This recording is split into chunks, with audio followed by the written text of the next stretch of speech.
Chapter 101, The Consecration, Part 2.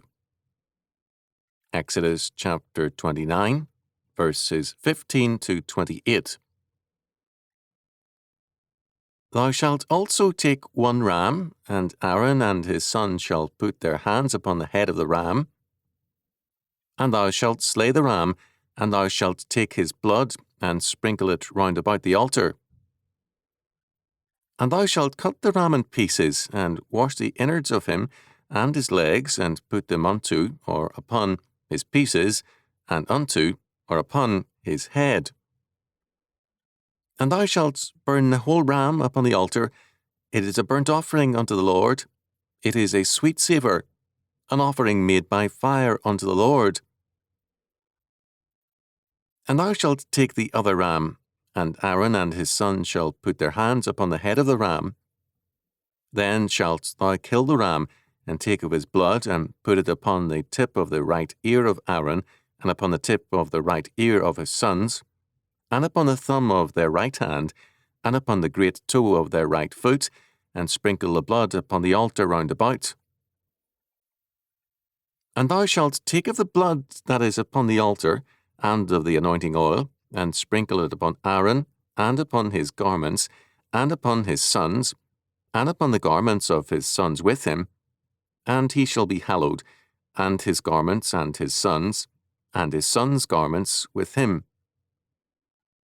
Also thou shalt take of the ram of the fat and the rump, and the fat that covereth the innards, and the caul above the liver, and the 2 kidneys, and the fat that is upon them, and the right shoulder, for it is a ram of consecration. And 1 loaf of bread, and 1 cake of oiled bread, and 1 wafer out of the basket of the unleavened bread that is before the Lord.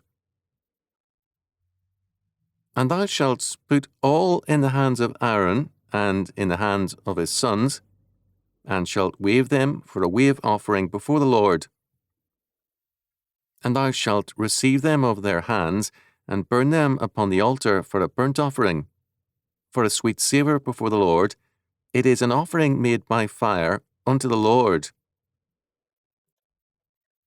And thou shalt take the breast of the ram of Aaron's consecration, and wave it for a wave offering before the Lord, and it shall be thy part.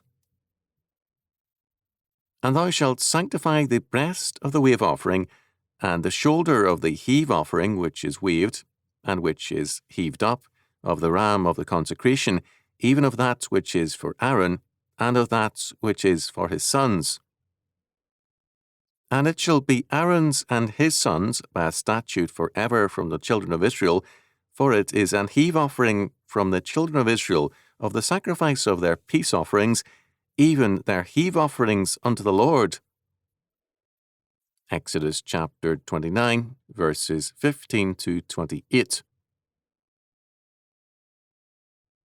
The ritual of consecration is now described as requiring a burnt offering to signify man's complete surrender to God. We are all required to be God's servants, and this is especially true of the priest or pastor. The entire consecration service is Godward, and this must be true of all worship. It is only when worship is God-directed that there can be a true or valid benediction. According to Numbers chapter 6, verses 22 to 27. And the Lord spake unto Moses, saying, Speak unto Aaron and unto his sons, saying, On this wise ye shall bless the children of Israel, saying unto them, The Lord bless thee and keep thee. The Lord make his face shine upon thee, and be gracious unto thee. The Lord lift up his countenance upon thee, and give thee peace. And I shall put my name upon the children of Israel, and I will bless them. To put or impose God's name on a people is to seal or mark them for a particular purpose, and is a mark of ownership. In that sense, it is comparable to branding cattle, although here its purpose is to bless them. A benediction is thus more than a prayer. It applies to God-centered worship and living. A simple illustration will call attention to the problem. Funeral services are usually very man-centered as well as long. I've heard many Protestant pastors say that it is a good opportunity to preach to the unsaved who are present, and they do so at length. Roman Catholic services are also unduly long. The presence of many fallen-away Catholics is seen as an opportunity to impress them with their need for the Church and its faith. Such man-centered approaches are alien to true worship, but popular. The Bible is a dull book to many because of its God-centered nature. But only a God-centered faith and life can be blessed. Then, after the burnt offering, ram of ordination was sacrificed. The blood of the ram was applied by touch to the right ear, right thumb, and right toe of Aaron and his sons. The ear was thus given to hearing God's word, the hand to performing it, and the foot to following the ways of God's justice. Some of the blood was also sprinkled on the altar to remind them that their standing with God rested on His provided atonement. They are sanctified by the God-provided blood. Then, in verses 22 to 24, there is the wave offering. This was offered to the Lord and afterwards given to the priests. This service of consecration is described both in Exodus chapter 29 and Leviticus chapter 8. In Leviticus chapter 8 verse 12, the oil of anointing is cited. In Psalm 113, the communion of the saints is described as comparable to anointing. To dwell in community with love, faithfulness, and without critical backbiting is in itself a way to blessing. Behold how good and how pleasant it is for brethren to dwell together in unity. It is like the precious ointment upon the head that ran down upon the beard, even Aaron's beard, that went down to the skirts of his garments.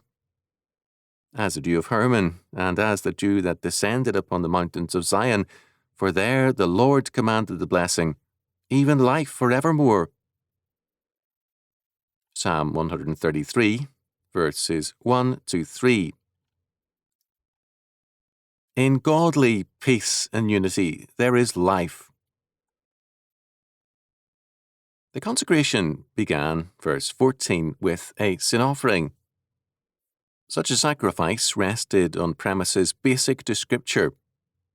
First, there is a substitution. A clean and perfect animal is substituted for the worshipper and is slain in his stead.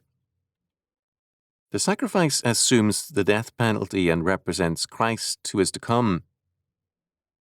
Second, we have imputation. The offerer lays his hands on the victim's head and confesses his sin over it and transfers his sin to it. The animal becomes his life. Third, the result is vicarious atonement. A sinless one assumes the guilt and is given over to death. Fourth, there is propitiation. The justice of God is satisfied. These are not arbitrary steps. They are basic to the nature of God's creation, and they function clearly in the world outside the faith. The ungodly use substitution and imputation constantly. All the sins of society are ascribed to a particular group. For example, capitalists, Marxists, blacks, whites, Christians, or some other hated group. Society will have cleansing and healing, supposedly, when such elements are killed off or somehow eliminated. There is, however, no propitiation in such human sacrifices, only more hatred, guilt, and conflict. Men cannot, by denying Scripture and the triune God, escape from the created and dependent realm of their being. They remain God's creation, and they remain responsible to Him. The premise of sacrifice is always valid. The best of our lives and possessions belong to God. This applies to all men, rich or poor. As we have seen, one of the meanings of ritual is that of an enacted parable or a preparation for life. Rituals were once common to every school day: a flag salute, Bible reading, the Lord's Prayer, and certain required salutations in unison by the class, such as, "Good morning, Mrs. Pinkley," or teacher in response to, "Good morning, class." Common courtesies in greeting one another are also forms of ritual. Most such things are now gone in many cases. A shocked young bride told me that her husband's family members never greeted one another on entering the homes of any member, nor if they met in the streets. This marriage soon had problems.